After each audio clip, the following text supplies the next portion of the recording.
Hello makers and welcome back to Festive Studios. It's really good to have you here.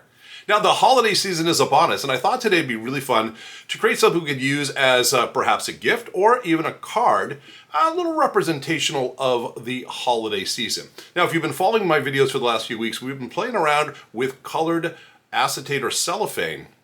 And it's really got some interesting qualities, especially when you overlay colors on top of other colors. And it'd be perfect for an idea that I have. Now a couple things, and by the way, just to kind of take the mystery out of it, we're going to be making this. I haven't seen it yet, but you are right now, so congratulations. We're going to be making something that looks like that.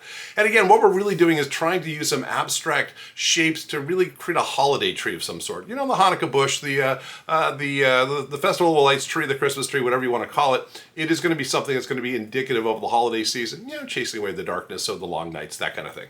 So let's talk a little bit about kind of how we want to approach this. And again, we're working with something that's really kind of an unusual thing to work with. And one of you shared with me some thoughts this past week about, you know, trying to cut perfect circles out using a standard punch, right? So we have these punches which are great working with paper. You know, if you're doing scrapbooking work and things like that, these actually create some nice things. When you put a thin piece of colored cellophane in here, it just mashes it. It just basically makes a huge mess. It doesn't make that nice perfect circle. So I want to share with you some ways that we can actually use this to cut out better looking shapes, and also just how we can really just cut pieces to fit whatever we're working on today. Now to begin with, I'm going to be building on a much smaller sheet of paper than I normally do, and I have this aged, looks like handmade paper sort of thing, probably aged artificially with some sort of tea or coffee or something like that to make it a little brown. But I think it's going to be a really interesting background for the different colors we're going to put down here. Again, you know, I'm trying to think about the translucency of the acetate and the cellophane is going to be on this paper here. Now, to begin with, I'll put this to the side. To begin with, what I want to be able to think about is how can I create some of the shapes I want to create. Now, one of my favorite tools is working with a quilting square ruler. Basically, it's just it's a piece of plastic with markings on it. It's used for cutting out cloth for quilting purposes, but I find it works really well with most art materials. And again, if I just have a flat cutting surface in here, I could come in here and I could say, you know what, I want something that looks kind of like this triangle here, and just again take my utility knife, drag it on through. Again, you know, be gentle here, and it's a pretty easy thing to cut, right? Because this stuff is really thin, and again, what I want to be able to think about as I'm kind of building out my tree or whatever it is how these pieces are going to work in here. And again, we're doing something that's a little bit more representational of a holiday tree without actually going in and making a holiday tree, because that's kind of how I roll. A little more abstract, if we will. But I'm thinking some basic shapes, some triangles, some circles, and some squares. Now the triangles and the squares, pretty easy to make. The circles, not so easy to make freehand. And so I wanted to share with you again, another possibility that you might look into, and that is using templates. So hopefully you can see this. I'll put it down here. Again, a little hard to see since it is very transparent. But it's basically a series of pre-cut circles, different sizes. And what it allows me to do is to say, all right, I'm going to make a purple circle, let's say roughly this top size here. And again, with a nice new blade and my utility knife, it's an opportunity for me to come in and just kind of, let's just cut around the inside here. And again, you don't have to rush it. Just kind of get in there. And of course, always be careful when you're cutting toward yourself. You don't want to accidentally slip and stick it into a finger. That's no fun, ever. And I'm just going to kind of go around here. It doesn't have to be absolutely perfect, but what we're trying to do, of course, is create something that'd be a lot better if I just grabbed a pair of scissors and said, yeah, I think I can cut out a circle, because that's a lot harder. And again, I'm just going to kind of peel it away here, best I can. And again, be gentle. But here we are. So there we are. I have myself a purple circle, which may fit my needs in some way as well. And again, there's no right way to do what we're about to do. What I'm starting to think about in advance are colors and shapes that I might want to use in this piece. Now purple, maybe, we may have oversaturated the purple. Let me come in here and let me grab some yellow, which I have a sheet of right here. Tighten my blade up just a tiny bit. And come on in here. And again, just cutting around the contours of this template. And that should do the trick. Gonna gently work with this stuff. It's gossamer thin, so it's really sometimes it's a little bit It is a bit challenging. But there we go.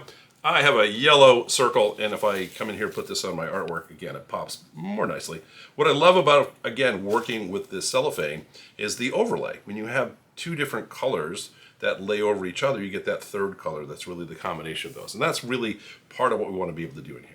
So I'm gonna spend a few minutes just making some basic shapes. And again, if you're following along, my encouragement is just go to town. Make some squares, make some triangles, make some circles. Those are gonna be the basic shapes we're gonna want to put together. Find different colors that you think are gonna work. And then we're gonna come back. I'm gonna show you what I'm gonna do. I'm gonna assemble it to create something I think is gonna look really representational of our holiday trees. Talk to you in a few. All right, welcome back. So I've had an opportunity to cut out some basic shapes, and it's just that. It's really just basic. I want to get some triangles, some circles, some squares, something I can work with, and I may have more pieces than I absolutely need for my piece. I put them on this piece of white paper just so they pop better, and it just makes it easier for me to see them as I'm trying to figure out what I want to be able to do here. And again, what am I trying to do here? Well, I'm trying to make something that's representational of a holiday tree of some sort. We're going to decorate it up, and of course, we're probably going to have something that tapers, right? So it gets a little bit wider as we get to the bottom. And let's talk a little bit about just kind of the basic parts of this. So if I were to come in here and say, let's say this is kind of the center of our tree. We got things pointing out on this side. Maybe I can grab another one of my triangles here, and I can pop it, I don't know, create an interrelationship here like that. So again, we've got kind of both sides of the tree being represented. Maybe I'll take one of my circles here and just kind of put it in here, just kind of fill in that gap. And again, we're trying to create something, of course, that has some interesting colors, but also allows these colors to interact with one another. By being able to overlay them, we can get some pretty cool overall effects. Let's say down at the base of the tree, maybe we have a couple of holiday gifts, right? That's not unusual. So I'm going to put a square in here. Maybe I have another square that I can put with it right about there. And I think I have a blue square. Here, let's drop a blue square right about there. And again, we're just trying to get something that's really colorful, a little bit eye-catching. What do I want to do up here? I have this purple. By the way, one of the things that goes really well with purple is yellow. They're, of course, complementary colors. So let me see if I can just kind of slide that into there like that. That's kind of nice. And what I'm thinking about, because I did think about this, is that at the top of our Christmas tree, which is not unusual, we might want to put a star. So I actually said, let's go cut a couple small triangles of this yellow. And if we kind of crisscross them like this, there, it looks kind of like a star at the top of our tree. Now again, I'm laying this out based upon whatever my eyes are telling me. And as I go through it again, I might want to slide these things over, kind of move them around a little bit, tighten things up. It really depends on what I'm trying to do here, but I'm feeling kind of comfortable with the look and feel that's coming out of here. I'm going to turn this over so let's say I'm very comfortable with what I've created here. Now comes the glue down process. What you do now, this is super important, is you grab your phone or your camera. In this case, I'm using my phone as my camera, and you take a picture of your masterpiece. Because here's the problem. You start pulling those pieces out to glue them down, your brain's going to go, I forgot where to put that. And so you might need a frame of reference as to where everything is. So again, adjust accordingly, depending on what your gut is telling you. And I'm not unhappy with this. I think it's kind of fun. Again, it's representational of a holiday tree. It's still an abstract piece of art, which is my objective here. So I'm going to get started. Now, again, thinking about the layering, I'm going to start with this green circle right down here. I'm going to put the other two triangles on top of that green circle. Maybe I'll put this yellow one down as well. So I'm going to start peeling and kind of just orienting where things are going and also figure out which side is where. I'm going to turn these upside down as I pull them off.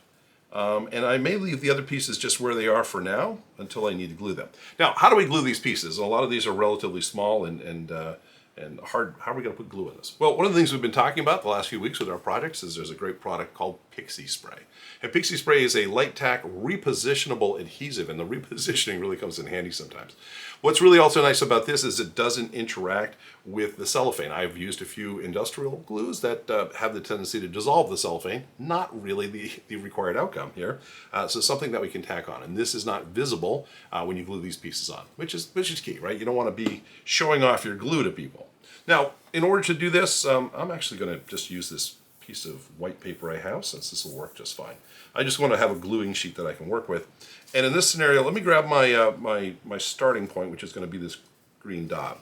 And again, I may have to hold a finger down on this just to just so it doesn't blow away, because it's this, you know, like anything under aerosol, it has the tendency to blow things around. Okay, but it looks pretty good.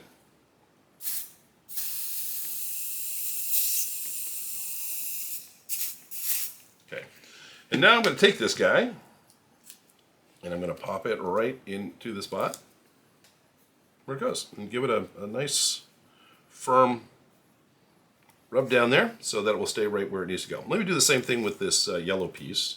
And by the way, now that I have a little bit of adhesive on my paper, this will actually stick down, and is less of a flight risk, as it were, as we blow more adhesive onto it. And let me put this right up here. Again, this is an easier way for me to remember kind of where things are and how to do them.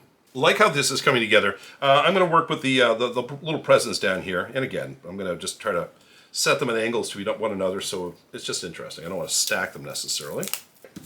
So there we go. Now again, I can start adding little pieces in if there's kind of a gap or anything I want. There we go. So get you right in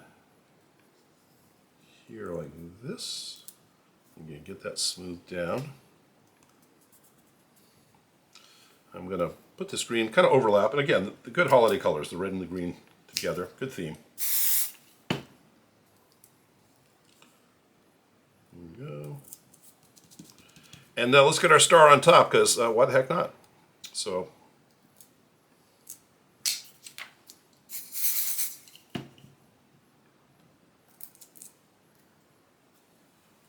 and there is our bright shining star at the top of the tree. Let me get another piece in here. This will be the kind of the cross of the star, because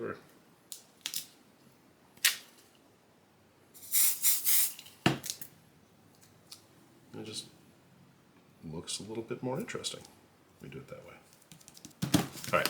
Now, I can overwork this, you know, and add more stuff to it. I'm kind of happy with how this turned out. I'm going to be honest. This is kind of an interesting piece. And again, if I were making holiday cards with this and I kind of just made a whole bunch of pieces, after a while you're going to find a groove, and it's like everyone's going to be different, but they're all going to be representational. I think that's the thing. If I were to hand this to someone and say, what is this? What is this a picture of? They probably would have an understanding, especially this time of year. Anyway, that's what I wanted to share with you today. Again, all the materials I used in this video will be put in the description below if you need to go find some goodies to do this. But yeah, that's kind of a fun thing to be able to create in just a few minutes of your free time. And again, something that somebody may look at and become a holiday memento for years to come. Anyway, thanks so much for being with me today. And by the way, if you like what we did, we do a video every single week. Every Friday morning, we drop something brand new, and would love to have you as part of our family. So yeah, feel free to hit that subscribe button down below, and we'll let you know when a new video drops. Anyway, that's what I have for you this week. I'm Spider. I hope you have a fantastic time. I'll see you next time.